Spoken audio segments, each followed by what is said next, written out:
지난 11월 한 3주 전이 되는 것 같습니다. 우리 부산의 이 광안리 그 광안 그 해변 앞에서 큰 축제가 벌어졌습니다. 어떤 축제였을까요? 광안리 불꽃 축제. 혹시 올해 가보신 분 계신가요? 올해? 아무도 안 갔어요? 아, 그렇군요. 부산 사람들보다는 타지 분들이 더 많이 가는 것 같습니다. 올해는 안 갔더라도 혹시 가본 기억이 있는 분 계십니까? 네, 한 절반 정도? 절반은 저랑 비슷하네요. 제가 올해 4년, 부산에 온 지 4년 차인데 아직 한 번도 광안리 불꽃축제를 가보지 못했습니다. 우리 가보신 분들이 한번 그 불꽃축제의 감격을 한번 설명해 주신다면 어떻게 설명해 주실 수 있을까요? 어느 정도입니까? 화려합니까? 그냥 화려합니까? 그 정도입니까? 제가 듣기로, 네. 압도적인 화려함.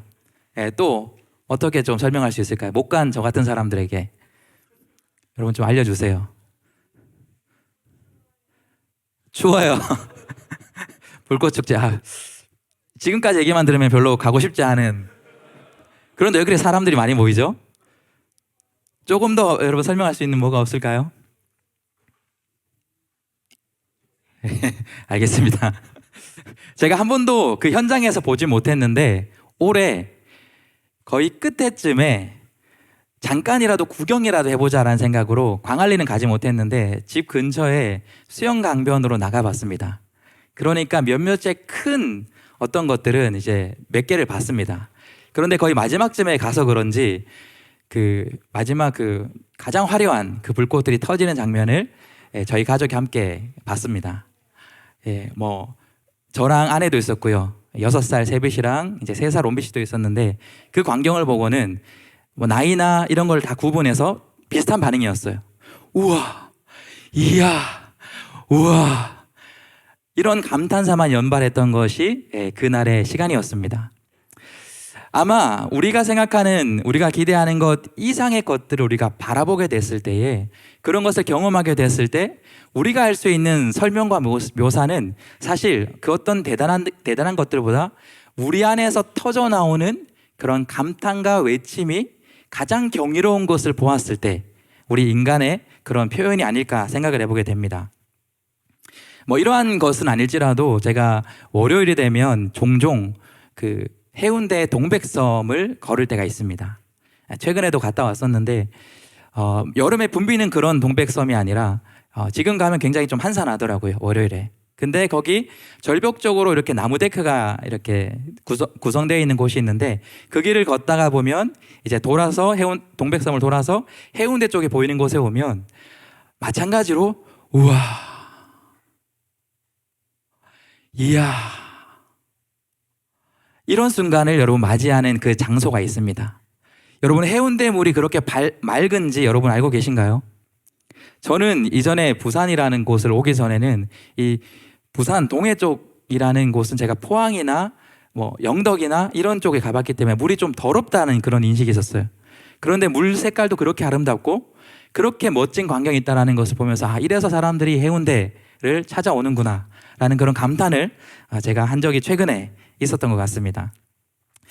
여러분 저는 이것이 우리 인간들이 이런 대자연을 보고 이런 큰 감격적인 것을 보고 감탄하는 이러한 특징은 진화론으로는 설명되지 않는 부분이라 그렇게 생각됩니다. 여러분이 동의하실 수도 있고 아닐 수도 있겠지만 여러분 진화론이 주장하는 핵심이 어떤 건가요? 생존입니다. 생존을 위해서 모든 생물들이 진화한다는 것이 진화론의 핵심입니다. 그런데 여러분 인간이 이러한 대자연을 보고 이렇게 감탄하는 감격하는 이러한 감정들과 과연 이 생존과의 인과관계를 설명하기는 어렵지 않을까 그렇게 생각해 보게 됩니다. 우리 인간들이 이러한 큰 감격적인 대자연을 바라보면서 감격할 수밖에 없는 것은 여러분 그 대자연을 만드신 그 경이로운 자연을 바라보면서 그것을 만드신 그 하나님을 우리는 그곳에서 발견하고 느낄 수 있기 때문에 우리는 그렇게 대자연을 보고 감격과 감탄을 할 수밖에 없는 것이 우리 인간들이라는 것을 저는 확신합니다.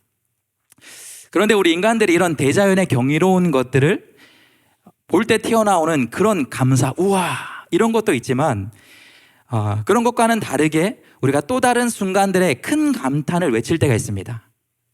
바로 인간들이 대단한 어떠한 것, 새로운 것을 발견하게 되었을 때, 이전에 알지 못한 깊은 깨달음을 우리가 깨닫게 되었을 때, 우리는 그때 놀라운 그 현장 앞에서 그것을 마주보며 우리 안에 있는 큰 감탄의 외침을 외치게 되는 것입니다. 여러분 중에 혹시 이러한 외침과 감탄의 표현을 들어본 적 있습니까? 유레카 들어보셨나요? 어떤 뜻일까요? 어떤 뜻이 있죠?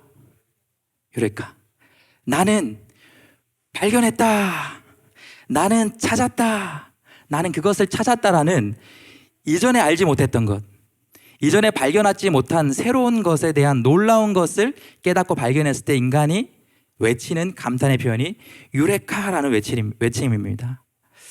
제가 이 외침이 가장 기억나는 순간을 꼽자면, 여러분도 아마 보셨을 텐데 제 인생 영화를 알 수 있는 인터스텔라라는 영화에 이 외침이 나옵니다.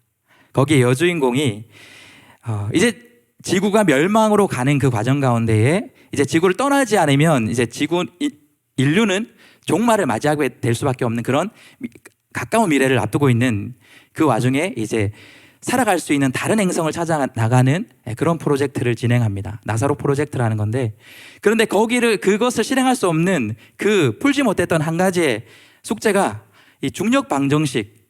여러분 어렵지만 중력 방정식을 풀어야지만 인간이 밖으로 나가서 다른 행성에 정착할 수 있는, 다시 인류 역사를 이어갈 수 있는 그러한 것을 풀어야 했습니다. 그런데 그 누구도 그 중력 방정식을 풀지 못하여서 인간은 망해가는 지구 안에서 이제 죽음을 맞이하는 그런 순간 속에서 그 여주인공이 아버지의 도움을 받아서 중력 방정식을 풀게 됩니다. 이제 인류가 다시 구원의 희망을 가지고 역사를 이어갈 수 있는 그 발견 앞에서 여주인공이 그것을 연구하고 함께 그 프로젝트를 진행했던 사람들 앞에서 자기 연구 그 결과들을 뿌리면서 유레카라는 그 외침의 장면을 저는 굉장히 인상 깊게 봤습니다. 다시 우리가 살아갈 길을 찾았습니다. 우리를 구원할 수 있는 그 방정식을 제가 풀었습니다. 여러분, 그 안에 감격스러움을 표현해서 유레카라고 외친 것이 여주인공의 외침이었다는 것입니다. 인류가 이런 대단한 방정식 하나를 풀었을 때도 그 안에서 깊은 그 외침이, 유레카라는 외침이 나오는 것이 우리 인간의 그런 모습인 것 같습니다. 그런데 이런 대단한 것을 발견하고 그렇게 외치는, 여러분, 유레카라는 그런 외침과 비교할 수 없는 외침이 있습니다. 그 어떤 세상의 놀라운 대자연을 바라보면서 우와, 이야, 감탄하는 그런 경이로움을 느끼면서 고백하는 그 어떤 찬양과도 비교할 수 없는 우리 인간들이 외칠 수 있는 그 감탄의 고백이 있습니다. 여러분, 그 감탄, 경이로움의 고백은 무엇일까요? 저를 따라 한번 그 감탄을 같이 외쳐보면 좋겠습니다. 할렐루야! 여러분, 경이로움과 감탄, 인간이 할 수 있는 최고의 경이로움과 감탄의 표현이 여러분이 할렐루야라는 표현입니다. 여러분이 할 수 있는, 지금까지 그 어떤 대단한 것을 보고 경험했던 새로운 것을 찾아서 감탄했던 것보다 여러분 더 깊은 데서 올라오는 그 외침을 우리가 함께 다시 한번 외쳐봤으면 좋겠습니다. 할렐루야! 여러분, 이 할렐루야, 여러분이 외친 이 고백과 감탄이 무슨 뜻일까요? 하나님을 찬양하라. 하나님을 찬양하라.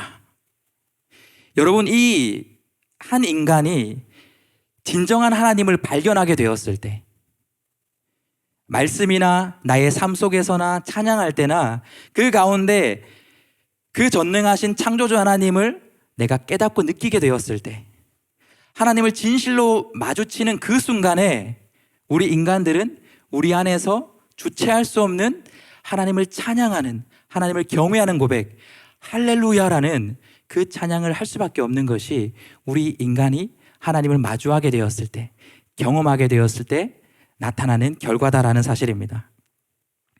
여러분, 그런데 우리 교회에서 이 할렐루야라는 이 고백을 우리가 자주 말하고 외치지만, 그래서 우리에게 너무나도 익숙한 이 고백이 할렐루야라는 고백이지만, 여러분, 사실 이 할렐루야라는 표현은 성경 안에서는 우리가 교회에서 자주 사용하는 것만큼, 익숙한 것만큼 사실은 많이 등장하지 않는 표현이 이 할렐루야라는 표현입니다.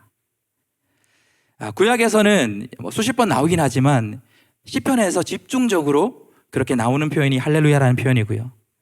여러분, 신약에서는 이 할렐루야 표현이 어디에서 나올까요? 우리가 오늘 읽었던 이 요한계시록 19장에서만 처음으로 그리고 마지막으로 이 안에서 4번 반복되어 끝나는 것이 신약 성경 안에서 할렐루야, 하나님을 찬양하라라는 표현이 나온다라는 것입니다. 우리가 너무나도 익숙하고 많이 사용하는 이 표현이 성경 안에서는 왜 많이 나오지 않는 것일까요? 이것을 생각해 보면 하나님을 찬양한다라는 것, 이 진정한 고백이 나온다라는 것은 함부로 아무 때나 나올 수 있는 것이 아니다라는 것을 우리는 또한 유추해 볼 수 있을 것 같습니다. 진정으로 하나님을 발견하게 되었을 때, 진실로 하나님이 살아계시다는 것을 깨닫게 되었을 때, 그 놀라운 하나님을 마주쳤을 때만 우리가 외칠 수 있는 것이 할렐루야라는 우리의 영혼의 고백이고 우리의 진심의 외침이 될 수 있어야 한다는 것이에요. 여러분, 그렇기 때문에 우리가 하나님을 찬양으로 고백하는 것이 너무나 마땅하지만 우리가 이 할렐루야라는 이 표현을 때로는 너무나 쉽게, 너무나 가볍게 사용하는 것을, 인사치레로 사용하는 것을 우리는 조심해야 합니다. 또 우리 삶 속에서 어떤 좋은 일이 있었을 때 그것을 유머스러운 어떤 종교적 표현으로 할렐루야라는 표현도 사실은 적합하지 않은 표현이 될 수 있다는 것이에요. 그것보다는 훨씬 더 큰 하나님을 우리가 깊이 만나는 그 고백 속에 할 수 있는 것이 할렐루야라는 고백이다라는 것입니다. 그렇기 때문에 이 요한계시록에서도 여러분, 가장 극적인 상황, 하나님의 그 심판이 가장 극적으로 이루어지는 그 순간 이후에 그 놀라운 하나님을 마주하면서 비로소 할렐루야라는 고백이 19장에 등장하는 것입니다. 그 고백이 오직 이 신약에서는 이 19장, 요한계시록 19장에서 나타나는데, 우리가 오늘 이 말씀을 통해서 도대체 언제 어떤 상황에서 이 할렐루야라는 고백이 나오는지를 우리가 함께 살펴보면서 저와 여러분들이, 교회와 성도들이 언제 이 고백을 해야 하고 또 할 수밖에 없는 것인지를 우리가 함께 말씀을 통해서 살펴보고 그 고백으로 함께 들여보는 시간을 가지면 좋을 것 같습니다. 하나님을 향한 교회의 찬양, 바로 이 할렐루야는 우리가 언제 고백할 수밖에 없느냐라는 것을 우리가 말씀을 통해 살펴보면 우리는 절대적으로 공의로우신 그 하나님의 심판을 마주하게 될 때에 우리는 할렐루야라고 그 하나님을 찬양할 수밖에 없습니다. 우리 1번의 대지를 같이 한번 그렇게 읽어보도록 하겠습니다. 함께 읽겠습니다. 시작. 교회는 절대적으로 공의로우신 하나님의 심판을 마주할 때 찬양할 수밖에 없습니다. 19장에서 총 4번의 할렐루야가 나오는데 그 가운데 처음 2번의 할렐루야는 이 바로 하나님의 심판을 향한 할렐루야의 외침입니다. 그 1절을 보면 이 일 후에 나는 하늘에서 많은 무리들이 큰 함성 같은 것들을 들었습니다. 그 큰 함성은 말했습니다. 할렐루야, 구원과 영광과 능력이 우리 하나님께 있습니다. 19절 처음 신약에서 할렐루야가 나오는 이 장면은 그 1절의 시작을 보면 이 일 후에 할렐루야라는 찬양이 나오는 것을 보게 됩니다. 이 일 후라는 것은 이 19장 바로 앞장에 있는 18장, 바로 큰 성 바벨론이라고 설명하고 있는 세상의 모든 악의 체제, 악의 권세들이 하나님의 심판 앞에 무너지는 그 심판 후회를 이 19장 첫 절에서 이야기하는 것입니다. 세상의 모든 악의 체제가 하나님 앞에 심판받게 되었을 때 그 심판 후에 하늘에서 많은 무리들, 바로 모든 성도들 이야기합니다. 모든 교회가 그제서야 그 하나님 앞에, 심판 앞에서 할렐루야, 구원과 영광과 능력이 우리 하나님께만 있습니다. 그 찬양을 고백하지 않을 수 없어서 그 찬양을 그렇게 큰 함성으로 고백하고 있는 것입니다. 큰 함성으로 할렐루야를 외치는 이 함성이 있기 전에 18장의 말씀을 보면 18절 2절을 보면 비슷한 큰 소리가 외쳐지는 것을 보게 됩니다. 그 소리는 이랬습니다. 그가 우렁찬 소리로 외쳤습니다. 무너졌다. 큰 도성 바벨론이 무너졌다. 바벨론은 귀신들의 처소가 됐고 모든 더러운 영의 소굴이 됐고 모든 악하고 가증스러운 새들의 소굴이 됐다. 지금 18절에서 울려 퍼지는 큰 소리는 바로 세상의 그 큰 위력을 과시했던 모든 세상의 악의 권세들, 악의 무리들이 무너지는 그 순간을 세상은 큰 소리로 그 심판을 외치는 것을 보게 됩니다. 그 큰 심판 후에 바로 19장에서 구원받은 그 성도들이 그 하나님의 심판을 바라보며 더 큰 함성으로 하나님을 찬양하며 할렐루야 외치고 있는 것입니다. 그 할렐루야를 외치는 그 이유를 2절은 연결해서 또 이렇게 설명하는 것을 보게 됩니다. 우리 그 2절의 말씀을 다시 한번 함께 읽어보도록 하겠습니다. 2절 말씀 함께 읽겠습니다. 시작.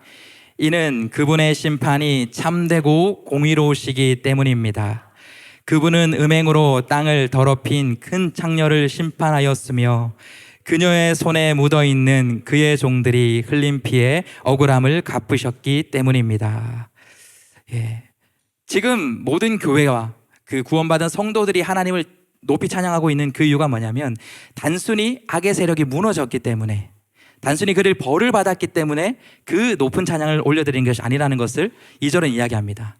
그렇게 할렐루야 하나님의 영광을 찬양하는 이유는 이는 그분의 심판이 참되고 공의로우신 심판이기 때문에, 그 참되고 완전히 의로우신 심판을 구원받은 성도들이 바라보며 그 공의로우신 하나님 앞에 엎드려 할렐루야를 외칠 수밖에 없다는 것입니다. 여러분, 이 심판의 결과는 그렇기 때문에 세상의 어떤 힘의 싸움의 결과, 힘의 전쟁의 결과와는 다른 것입니다. 여러분, 세상의 전쟁과 심판은 승리했을 때 비슷하게 승전가를 높이 부릅니다. 승리한 그것을 찬양하면서 또 거기서 활약한 장군들이나 히어로가 있다면 그들을 높이면서 그들을 찬양하는 것이 세상의 전쟁의 후에 있는 찬양의 모습입니다. 세상에서는 그 승리, 그 힘 자체, 그 힘을 가진 그 사람 자체를 찬양하는 것, 적을 무찌르는 그 자체만을 찬양하는 것이 세상의 승리의 찬양입니다. 그런데 오늘 말씀은 분명히 이야기합니다. 하나님의 승리 자체만으로도 찬양받기 합당하지만, 그러나 그 진정으로 할렐루야를 외치는 그 이유가 그 승리의 과정을 살펴보게 될 때에 그 승리의 심판의 과정이 너무나도 정당하기 때문에, 너무나도 의롭고 공의롭기 때문에 그 절대적인 공의로움 앞에서 우리 인간은 하나님을 찬양할 수밖에 없는 것입니다.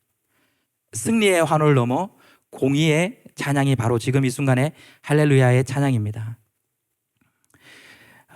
우리가 이 세상을 살아가면서 이 세상에 의롭지 못한 부분 때문에 실족하고 실망하고 상처를 입는 많은 경우들이 있습니다. 때로는 주의 길을 걸으면서 믿음의 걸음을 가면서도 왜 이런 어려움을 당하지? 언제 하나님께서 나의 억울함을 풀어줄까라는 그런 의문을 가지면서 살아갈 때가 있습니다. 요한계시록 6장 앞선 말씀을 보면 정말 믿음을 가지고 하나님께 생명을 던진 사람들도 하나님의 공의가 이루어지기 전까지 그 하나님의 공의가 언제 이루어질까에 대한 그런 하나님께 고백을 드리는 장면을 보게 됩니다. 요한계시록 6장 10절에 그들의 외침을 이렇게 외치는 것을 보게 됩니다. 우리 10절의 말씀을 같이 한번 읽어보겠습니다. 시작. 그들은 큰 소리로 외쳤습니다. 거룩하고 참되신 대주제여, 언제까지 땅 위에 사는 사람들을 심판하시고 우리의 핏값을 갚아주지 않으시려는 겁니까? 지금 이 외침을 외치고 있는 이들은 누군가 하면 그 바로 앞선 구절을 가면 5번째 인을 떼실 때에, 하나님의 이 7가지 인 중에서 5번째 인을 떼실 때에 그때 제단 안에서 하나님의 말씀과 그들이 가진 증거로 인해서, 말씀으로 인해 복음을 들고 살아가는 그 삶으로 인해서 죽임을 당한 사람들, 한마디로 순교당하는 그 순교자들이 하나님 앞에서 탄원하는 겁니다. 도대체 이 악한 세상을 하나님 언제 심판하십니까? 그런데 하나님께서 11절에 그렇게 이들을 향한 외침 속에 이렇게 알려주는 것을 보게 됩니다. 우리 11절 말씀도 같이 한번 읽어보겠습니다. 시작. 그러자 그 사람에게 흰옷이 주어졌고 그들은 그들과 같이 죽임을 당하게 될 그들의 동료 종들과 형제들의 수가 찰 때까지 잠시 더 쉬라는 말씀을 들었습니다. 하나님께서는 공의로운 심판을 하지 않는 것이 아니라 하나님의 때가 있을 때에 더 많은 성도들이 구원받을 그때, 하나님의 바로 그때까지 참으셨다가 마침내는 세상의 가장 정의로운 심판을 내리신다라는 것입니다. 그 정의로운 심판, 공의로운 심판을 바라보며 하나님을 찬양할 수밖에 없는 것입니다. 여러분, 우리가 세상을 살아가면서도 정의로운 심판을 바라보면서 많은 사람들이 환호할 때가 있습니다. 언제일까요? 정말 세상에서 큰 죄악을 지은 사람들, 그러한 사람들이 정말 그에 합당한 심판을 받게 될 때, 세상에 정의와 공의가 살아있다는 것을 우리가 경험하게 될 때에 많은 사람들은 그 판결이 내려지는 순간에 환호하는 것이 또 정의로운 심판을 대하는 우리 인간들의 세상의 모습입니다. 그러한 정의로운 심판을 바라보면서 많은 사람들이 세상에 정의가 있구나, 공의에 있는 심판이 아직 이 땅에 있구나 라는 것을 외치지만, 여러분 그 세상의 외침 뒤에는 많은 사람들에게는 여전히 두려움이 남아있고 씁쓸함과 찝찝함이 남아있는 것이 세상의 공의로운 심판 이후에 또한 우리의 마음의 모습이 되는 것 같습니다. 왜 그럴까요? 지금은 비록 세상에 정의로운 심판이 내려졌지만 여전히 세상에는 유전무죄, 무전유죄와 같은 그러한 불의한 것이 계속되지 않을까라는 그러한 세상의 심판 앞에 우리의 불신들이 또한 우리에게 그러한 심판 앞에서 씁쓸함들과 아쉬운 마음들을 남게 하는 것 같습니다. 그런데 오늘 그 의로우신 하나님의 심판은 지금 순간의 악의 세력만을 무찌르고 그거에 대한 공의로운 심판을 하시는 것뿐만 아니라 이 공의로운 심판은 할렐루야라고 고백할 수밖에 없는 것이 영원히 공의로운 하나님의 심판이 완성된 순간이기 때문입니다. 오늘 말씀 3절을 보면 이런 외침이 다시 울려 퍼집니다. 두 번째 할렐루야라는 할렐루야가 나오는 부분입니다. 우리 같이 한번 3절의 말씀을 읽어보겠습니다. 시작. 다시 그들이 외쳤습니다. 할렐루야, 그녀를 사르는 연기가 영원토록 올라갈 것입니다. 여기서 표현하고 있는 그녀는 18장에 있는 큰 성 바벨론을 비유하는 것입니다. 세상의 악한 권세로서 많은 사람들을 음행하게 했던, 하나님을 떠나서 죄짓게 만들었던 그 악한 음녀, 큰 성 바벨론이 사라지는 연기가 여러분 어떻게 된다고요? 영원토록 올라간다라는 것. 이제 다시는 세상에 죄악된 것이 심판받지 않고 살아갈 수 없는 하나님의 영원한 공의의 심판이 완성된 바로 그 순간에 우리는 하나님을 찬양할 수밖에 없다라는 것입니다. 당시에 이 요한계시록으로 쓰여지는 순간에도 이 로마를 가장 강대국도 로마를 향한 별칭이 있었습니다. 세상에 많은 사람들은 그 로마의 강력한 권세 앞에서 이런 별칭을 썼습니다. 영원한 로마, 천년제국 로마. 그 강대국이 그런 오랜 세월 동안 권세를 유지하면서 이 로마는 절대 무너지지 않을 거야. 이 강력한 세상의 권세는 천년 만년 계속될 것 같다라는 그러한 그들의 믿음 속에 영원한 로마라는 그러한 별칭을 로마에게 부여했던 것입니다. 영원할 것 같았던 이 로마라는 그 악의 권세, 세상의 악한 통치가 영원할 것 같지만 그로 인해서 그 세상을 살아갔던 사람들은 언제 정의가 구현될 것인가? 언제 이러한 악의 우리의 다스림이 끝날 것인가? 그러한 절망 속에 살아갔지만 마침내 하나님은 반드시 그러한 정의의 구현을 해주시는 정의로운 하나님, 공의로운 하나님이시라는 것을 우리는 마주할 때가 분명히 올 것이다라는 것입니다. 바로 그것을 마주하게 되는 그 순간 모든 세상의 성도들은 정말 하나님이 살아계시는구나, 정말 그분은 공의로우신 분이구나 라는 것을 할렐루야로 고백할 수밖에 없는 것입니다. 여러분, 그 외침이 완전한 공의를 직접 경험한 그 성도들의 그 외침이 얼마나 대단했을까요? 여러분, 대한민국에도 정말 이와 비견될 수는 없겠지만 정말 놀라운 큰 함성이 울려 퍼진 순간이 있었습니다. 1945년 8월 15일일 거라 그렇게 생각됩니다. 우리 모두 그 현장에서 그 함성을 듣지 못했지만 대한민국의 그날에 그때 울려 퍼졌던 함성은 여러분 어마어마했을 것이라 우리는 예상해 볼 수 있을 것 같습니다. 왜 그날의 함성이 어마어마했을까 우리는 예상할 수 있을까요? 그날이 어떤 날이죠? 네, 광복절. 정말 오랫동안 이 대한민국의 수많은 사람들을 악의 통치로 억압하고 괴롭혔던 그 악의 통치 세력, 그 일본의 압제가 끝나는 바로 그 순간, 여러분 많은 사람들이 해방되길 바랬지만 정말 해방이 올까, 정말 정의가 구현될까라는 그런 생각 속에 살아갔던 그 순간들이 이 외세의 역사였을 것입니다. 일제강점의 역사였을 것입니다. 그래서 많은 사람들은 어쩔 수 없이 이름을 개명하기도 하고요, 그 불의에 엎드려서 일본의 편에 붙어서 살아가는 그러한 사람들도 생겼을 수밖에 없을 것입니다. 그런데 그것이 올 것 같이 오지 않았던 그 해방의 순간이 마주하게 되었을 때 그 사람들, 거리에 뛰쳐나온 사람들의 외침은 어떠했을까요? 그들이 할 수 있는 가장 깊은 곳에서 그들은 외쳤을 것입니다. 목이 터지고 갈라지고 쉰 목소리가 나오더라도 끊임없이 외쳤을 거예요. 반복하고 반복하고 외치고 외쳤던 것이 여러분 어떤 외침의 고백이었을까요? 대한민국 만세! 대한민국 만세! 드디어 이 악의 세력이 끝나고 우리가 해방되었다. 드디어 정의가 실현되었다라는 이 대한민국 만세의 외침은 아마 그날의 땅을 진동시켰고 하늘 높이 울려 퍼지는 것이 대한민국 만세의 외침이었을 것입니다. 여러분, 하나님의 공의로운 심판이 완성되는 여러분 그날에는 온 세상에 땅이 진동하고 온 하늘까지 울려 퍼지는 하나님 만세, 공의로우신 하나님의 심판의 만세를 우리는 외치게 되는 그 순간이 반드시 있을 것입니다. 우리가 그날을 꿈꾸면서 반드시 그 공의로운 심판을 이루실 그 하나님을 기억하면서 우리가 그 하나님을 신뢰하며 우리가 지금 이 순간에도 그 공의의 하나님을 생각할 때마다 여러분이 할 수 있는 가장 경탄의 마음으로 할렐루야를 우리가 외칠 수 있어야 한다는 것입니다. 그러한 할렐루야 외침이 저와 여러분에게 있기를 간절히 소망합니다.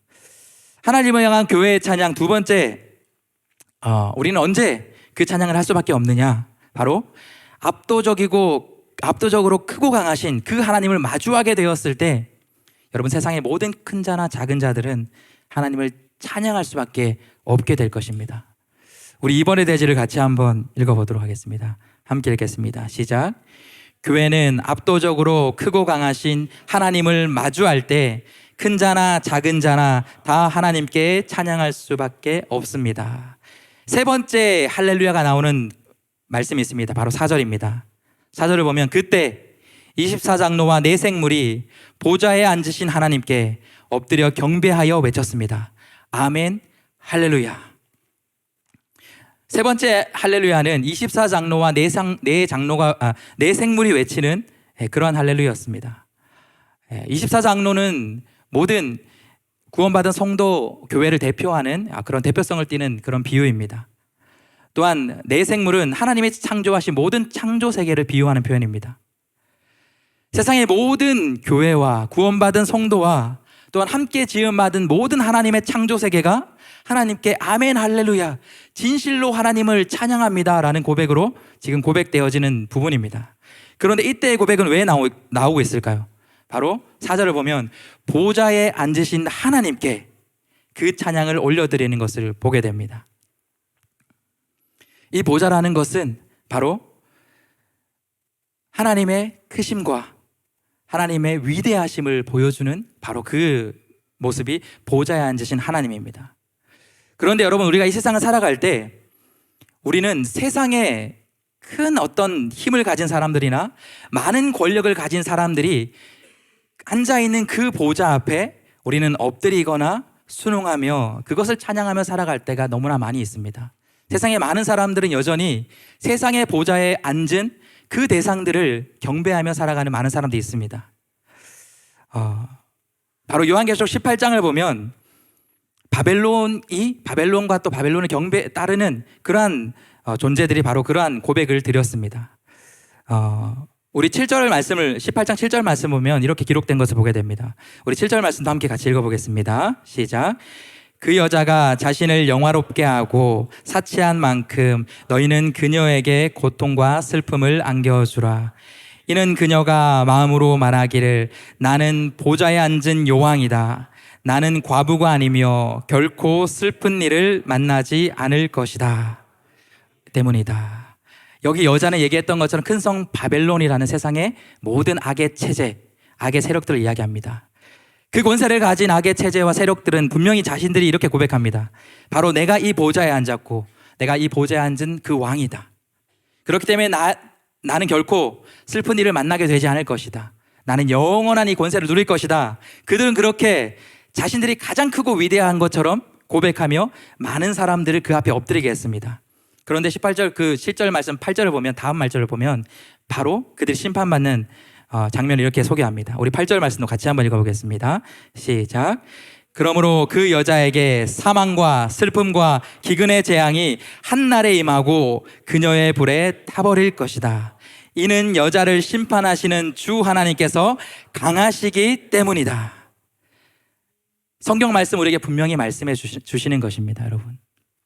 세상에 어떤 영원한 것 같은 그 권세도 악으로 세상을 지배하고 누르고 굴복하게 하는 내가 왕이고 나는 결코 무너지지 않을 거라고 고백하는 그 어떤 악의 세력도 이 8절에 얘기하는 것처럼 한날에 하나님이 결단하시는 그때에 그 순간 무너질 수밖에 없는 존재들, 바로 그분이 강하고 위대하신 바로 그 하나님이라는 사실입니다. 우리가 그 하나님을 바라보게 될 때 그 크고 위대하신 하나님 앞에서 경탄하며 하나님이 진정으로 크신 유일한 하나님이시구나, 할렐루야, 그렇게 고백할 수밖에, 외칠 수밖에 없는 것입니다. 여러분, 우리 지금까지 인류가 만든 최고의 그 망원경이 있습니다. 그 망원경의 이름이 뭘까요? 제임스 웹이라는 망원경입니다. 이전에 그 어떤 망원경보다 더 큰 성능을 가지고 우리가 그동안 바라보지 못했던 이 우주의 곳곳을 발견하고 새로운 것들을 또 알아낼 수 있게 만드는 것이 제임스 웹 망원경이 지금 하고 있는 일이에요. 최근에 제임스 웹을 가지고 한 과학자가 그러한 의문을 가졌습니다. 한 점을, 제임스 웹이 계속 이렇게 연속으로 촬영하는 것이 아니라 한 점을 가지고 오랫동안 촬영하면 그 정보들이 모이면 우리가 더 먼 곳에, 더 깊은 곳에 우주를 볼 수 있지 않을까? 정확하게 그대로 했을 때 우리 인류는 지금까지 찾지 못했던 이 우주를 발견하게 됩니다. 정말 작은 점을 응시했던 그 제임스 웹이 오랫동안 그 빛을, 정보를 받아들이자 그 작은 점 안에서 수많은 반짝이는 별들을 발견하게 돼요. 이 우주의 작은 점 안에 이렇게 많은 별들이 있구나, 와, 우주는 정말 우리가 생각하는 이상으로 크구나 라는 경탄을 했을 때 한 번 더 사람들은 더 놀라운 경탄을 하게 됩니다. 왜 그럴까요? 그 작은 점 안에 수많은 몰려있는 반짝이는 그 별 하나하나가 사실은 별이 아니었고 그 반짝이는 별 하나가 은하였다라는 것을 깨달았기 때문입니다. 우주의 작은 점 하나를 그렇게 관찰했을 때 바로 그곳에 수많은 은하들이 있는, 여러분, 이것이, 여러분 한번 상상을 해보시기 바랍니다. 우주가 얼마나 클까? 저는 이것을 상상해 보려고 해도, 짐작해 보려고 해도, 아무리 상상하고 생각해 봐도 도대체 이 우주가 얼마나 큰지를 제가 이미지화할 수 없고 다 이것을 제가 소화할 수 없다는 것을 깨달았습니다. 놀랍지 않습니까, 여러분? 이 우주가 얼마나 크다라는 것일까요? 그런데 여러분, 이 우주의 경이로움을 우리가 감탄하며 생각하게 될 때에 우리는 정말 놀라고 경탄할 만한 것을 깨닫는 순간이 있을 것입니다. 언제일까요? 이 놀랍고 큰 우주가, 상상할 수 없는 이 놀라운 우주가 바로 하나님이 만드셨다라는 것을 생각하게 될 때에 도대체 여러분, 하나님은 얼마나 위대하신 분일까요? 도대체 여러분, 하나님은 얼마나 크신 분일까요? 여러분, 그것이 상상이 되시나요? 인간으로서 감히 그것을 상상할 수 있을까요? 그런데 여러분, 성경은 분명히 말합니다. 우리 인간으로서 그 우주보다 크신 하나님을 이미지화할 수 없고 우리의 몸으로 느낄 수 없지만 반드시 그날을 경험하게 될 때가 분명히 올 거라 성경은 이야기합니다. 여러분, 이 할렐루야라는 고백이 모든 두려움과 경외감 속에서 그 위대하신 하나님 앞에 섰을 때 우리는 외칠 수밖에 없다라는 것이에요. 여러분, 반드시 그 위대한 하나님을 우리는 만나게 될 것입니다. 요한계시록은 이미 이루어 놓으신 그 일을 아직은 도달하지 않았지만 반드시 이루어질 것이라고 알려주는 것이 요한계시록의 말씀입니다. 그렇기 때문에 여러분, 그 경이로운 크신 하나님을 반드시 우리는 만나게 될 거라는, 여러분, 그것을 기대하면서 여러분이 하나님을 믿으며 살아가는 그 믿음 속에서 하나님을 날마다 여러분이 할 수 있는 가장 큰 경외로, 찬양으로 그렇게 느끼며 고백하며 그 믿음의 삶을 살아갈 수 있는 우리 청년들이 될 수 있길 예수님의 이름으로 축복합니다. 마지막으로 오늘 말씀을 통해서 우리 교회가 하나님을 찬양할 수밖에 없는 세 번째 이유가 있습니다. 우리 3번의 대지를 같이 한번 읽어보도록 하겠습니다. 함께 읽겠습니다. 시작. 교회는 전적으로 구원해 주신 하나님의 은혜 앞에 찬양할 수밖에 없습니다. 이 심판의 때는 지난주에 말씀했던 것처럼 우리 모든 믿는 사람들에게는 영원한 심판의 때는 영원한 구원의 때입니다. 그런데 여러분, 이 구원의 순간에 우리가 무엇을 깨달을 수 있냐면 바로 그 순간에 정말 하나님이 나를 구원해줬다라는 것이 전적인 하나님의 은혜구나. 나의 어떠한 공로가 아니라 내가 정말 열심히 살고 열심히 예배드리고 신앙생활을 했기 때문이 아니라 전적으로 하나님이 전적인 은혜로 나도 똑같이 심판받고 죽을 수밖에 없었지만 나를 구원해 주셨구나라는 것을 바로 그 심판의 때에 하나님 앞에 섰을 때 전적인 하나님의 은혜 앞에 우리는 눈물을 흘리며 꿇어 엎드려 할렐루야 하나님을 찬양할 수밖에 없는 것입니다. 바벨론이 심판받을 때에 하나님은 교회를 향하여서 이렇게 권면하는 것을 보게 됩니다. 18장의 4절 말씀을 보면 바벨론을 향한 그 심판의 메시지 앞에 교회를 향한 하나님의 메시지도 포함되어 있는 것을 보게 됩니다. 우리 18장 4절 말씀을 같이 한번 함께 읽어보도록 하겠습니다. 함께 읽겠습니다. 시작. 그때 나는 하늘에서 나는 음성을 들었습니다. 그 음성은 이렇게 말했습니다. 내 백성들아, 너희는 그 여자에게서 나오라. 이는 너희로 그녀의 죄악들에 동참하지 않고 그녀가 받을 재앙들을 받지 않게 하려는 것이다. 내 백성들아, 하나님은 하나님의 백성들에게 분명히 권면합니다.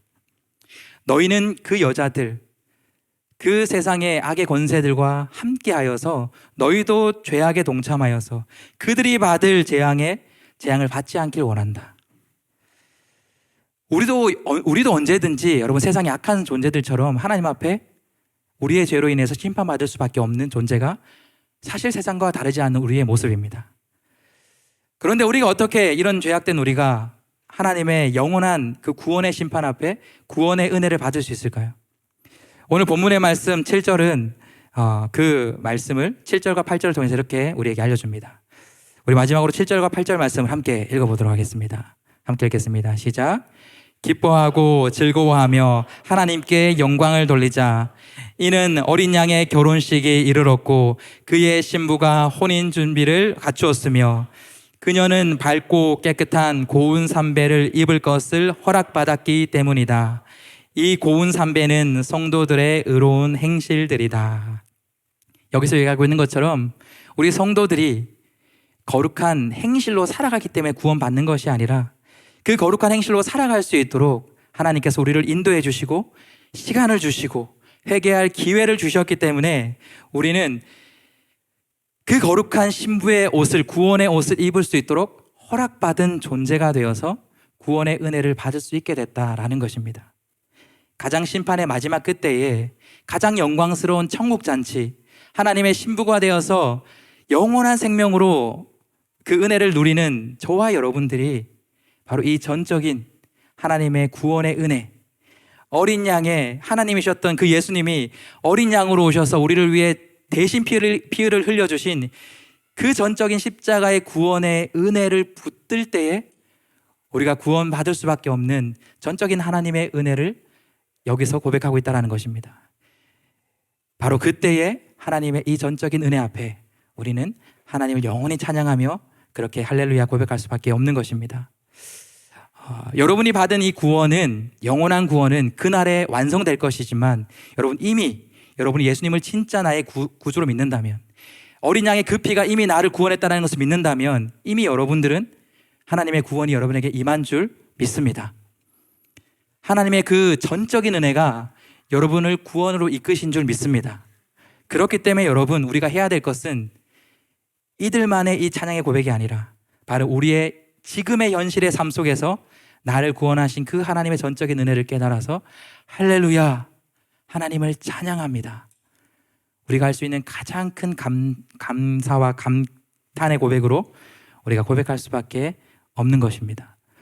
이러한 진정한 하나님을 찬양하는 고백이, 하나님을 높이는 고백이 여러분의 믿음의 중심 안에 그렇게 외쳐질 수 있는 우리 믿음의 청년들이 될 수 있길 예수님의 이름으로 축복합니다.